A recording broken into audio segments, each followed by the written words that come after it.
আজ এমন একজন অভিনেতার কথা বলবো, তিনি একজন উচ্চশিক্ষিত, মার্জিত এবং অত্যন্ত জ্ঞানী এবং গুণী একজন অভিনয়শিল্পী।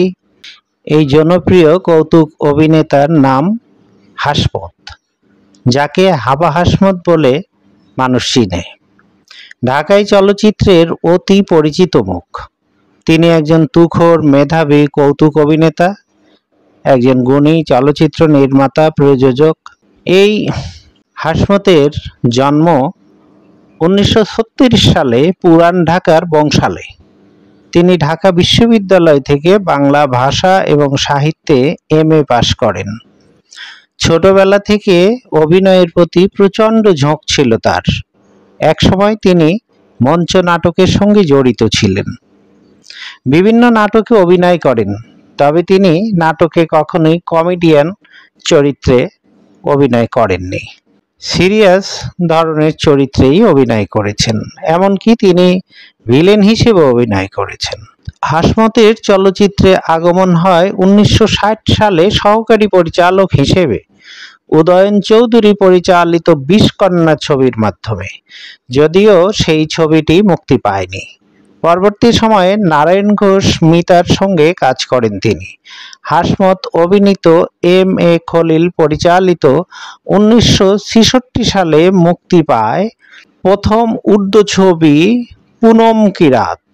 এরপর তিনি আরও যেসব ছবিতে অভিনয় করেছেন তার মধ্যে উল্লেখযোগ্য চাওয়া পাওয়া, ময়নামতি, জোয়ার ভাটা, নীল আকাশের নিচে, যে আগুনে পুরি, মলুয়া, দ্বীপ নিভে যায়, বিনিময়, টাকার খেলা, বধূ বিদায়, ভুল যখন ভাঙলো, এখানে আকাশ নীল, হাসি কন্যা, নকল মানুষ, আসামি, আসামি হাজির, বারুদ, কথা দিলাম, বাঁধনহারা, নাগরদোলা, ছন্দ হারিয়ে গেল, ইত্যাদি ইত্যাদি সেই সোনালী যুগের সব চলচ্চিত্র।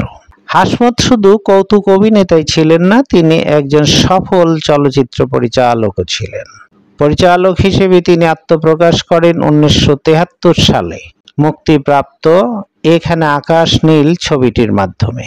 তার পরিচালিত অন্যান্য ছবিগুলোর মধ্যে রয়েছে চাবুক, স্বপ্ন দিয়ে ঘেরা, হাসি কান্না, নকল মানুষ, মধুমতি, বিধান, ন্যায় বিচার, ববি, বউ হব প্রভৃতি।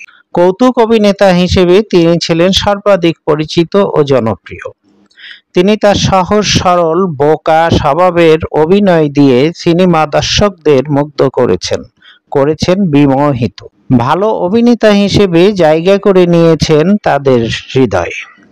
হাসমত ছিলেন চলচ্চিত্রের দর্শকদের জন্য দম ফাটানো হাসির ফোয়ারার মতো। কৌতুক অভিনেতা হিসেবে ছিলেন জনপ্রিয়তার শীর্ষে, তাই পরিচালক ও প্রযোজকদের কাছে তার ছিল প্রচণ্ড চাহিদা। সেই সুবাদে অসংখ্য বাণিজ্য সফল চলচ্চিত্রে অভিনয় করেছেন তিনি। হয়েছেন বাংলাদেশের সেরা কমেডিয়ানদের অন্যতম একজন।